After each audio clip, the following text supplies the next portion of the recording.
So, second clutch, nag-egg siya ng 121. Hinarvest ko ng January 6 ha, yung clutch. So, 121 yung unang egg. January 21. And, there you go.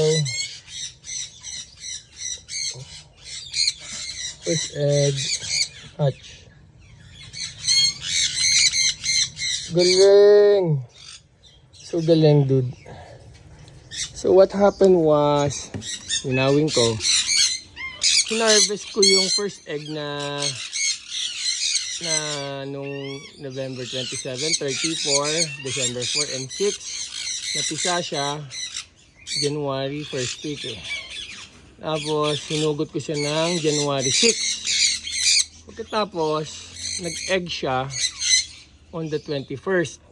Tatlo yan eh. So, ayun, napisa na. And today is February 12? 13. Okay.